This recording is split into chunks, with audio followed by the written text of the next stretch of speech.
Black & Decker 12-volt cordless jigsaw. GOPAK battery, cool technology. This is nice because it was $66. It's now $39.23, so yay for savings. $27 off. Compact, lightweight, easy to use. This is for crafting to home improvement, and it's why I wanted it in the show, because I felt like if you've never used a saw of any kind before, you would be comfortable using this one, and Kylie Watts brings it to us. Thank you so much. Hi, thanks for having me. We had the e-tape earlier. Now talking about the jigsaw, and you'll see the one that I have. The one that I have is mine, and it is covered in sawdust, so you know I've been using it. That's my girl. But let's just address it for people who are like, oh my gosh, I've never used a power tool before. Are you sure I can do this? It is very, very easy, and that's one of the things that I'm so honored to actually be able to bring it to you and talk to you about it, because I don't want anybody to feel intimidated, as I know you don't as well. In fact, the jigsaw, when you want a powered saw in your home, is the first one you really want to go to. It's probably the second tool you want to get into your arsenal after your drill in your home for those projects around the house, and great things for crafting. We'll talk about a lot of different uses. Even carving pumpkins is super fun with this. I've done it. It's really, really fun. That's cool. So what it is, if you're not familiar with it, is we have it in the locked position, because obviously it's a saw. You just flip it over to unlock it, and as I hold this in, you'll see that blade moves up and down. It's a reciprocating blade, very similar to how a needle would move in a sewing machine. So that gives you a lot of control and a lot of, uses for this around the house, from linoleum to, PVC piping to wood. You'll be able to cut with this. Okay, here's what you're getting, right? You get one blade with it. Yes, ma'am. And then you get what you see here, the jigsaw itself. And then this cool battery, I'm going to show you this because it's one of the reasons why I love this technology.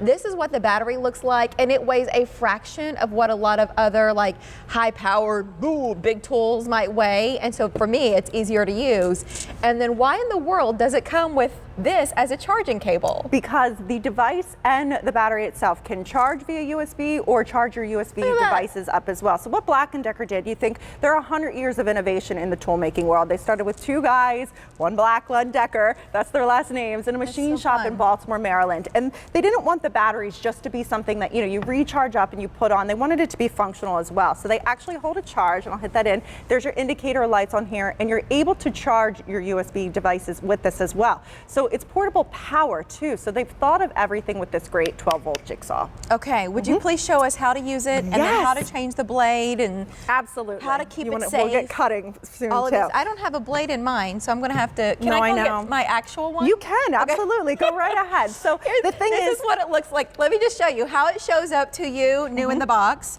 versus what it looks like when it's been loved on. So this is mine covered in dust, and then yours is going to look nice and pretty. Yeah, mine's pretty for the show purposes, but it is in the locked position. When you hold it, you're going to hold it down. We have some wood set up, and I'll show you how to make a cut. So the cool thing about jigsaws is, I know you're probably going to do a straight cut with what you do with yours, but the jigsaw, because it's such a delicate blade, allows you to kind of move and contour, and you can do a lot of neat things with it. So not just straight cuts, but actually different kind of rounded cuts and things too. Now, obviously you're going to sand this when you're done with it, but what you want to do with the jigsaw is very easy. Make sure you wear safety glasses first and foremost, because it will kick up some dust, but you want to lay it down, okay? This is called the shoe of the saw. So the shoe of the saw lays flat on whatever piece it is that you're using. That helps guide you and keeps the saw where it needs to go. You simply pull the trigger in, and it's going to start to cut. So you can go straight, of course, but why the jigsaw is so neat is that you're able to turn it. You're able to contour. You're able to do things that you wouldn't be able to do with other circular saws. So if you wanted to get a little crafty, it's no problem. You're seeing I made this beautiful kind of wave silhouette on here that I could never do with just a straight circular saw. Right. Well, and just take your time. If you're new to it, this is not a race. No. It's not about getting done really fast. I think in the beginning, just take your time until you get to know your saw and you know what you can do with it, what you want to be able to do with it. I'm not the only DIYer around here. We've got pictures of you. What did you make here? So we have a construction business in my family. My better half is a stonemason, so we make a lot of stuff, and we're huge decorators around the holiday season. So we constructed this whole kind of whimsical village for the holiday season. So this was a 4x8 sheet of plywood that we had at the house, and this entire thing was made with a jigsaw. You can see how it's curved at the top. we could not get those results with any other. So obviously this is a very big scale, but even when you come back and you see the things on the table, if you want to just do some little crafts around the house, you can achieve that. things you couldn't do with the circular saw. Now these are pretty intricate. You would probably need a drill or another tool to make some of these, but these are all cuts that you can get using this saw. Now what Kylie's saying when she says you might need a drill, I'm going to hold this cue up for, as an example. Because you need a place for the blade to go to start. And so in this case, you might, if this were just a solid oval of wood, you would want to drill a hole here in the middle. That way you had a place to stick your blade through, and then you could work your way around the edges and cut out the shape that you needed. But that's how you're getting it started, instead of trying to come from the outside and then you're cutting through what you want to be a solid piece of wood. Right.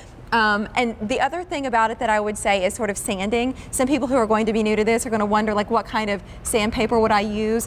I'm using 120 grit just to get a really basic sand. Do you have any advice on that? It depends. I mean, I think that's a good place to start. It obviously depends on the material that you're using with it as well. The good rule of thumb, I didn't know if you want me to come with you. The good rule of thumb that I've always found in using things like this is that you want to, whatever edge is going to be the finished edge, is the edge you want to put down with this saw. So if you're going to have, like, for instance, if we were going to flip this over, the front of the piece would be what's down first. So that way, when you're sanding it, if there's any kind of little, I don't want to say splinters off, it's not as hard, and it's going to be on the back side of it anyway. But yeah, I think that where you're starting is probably good, depending on the wood that you're using. And that's how you just get a nice clean finish on it. Don't be discouraged when you first get started and you're like, that doesn't look as clean as what I would want it to. It's okay.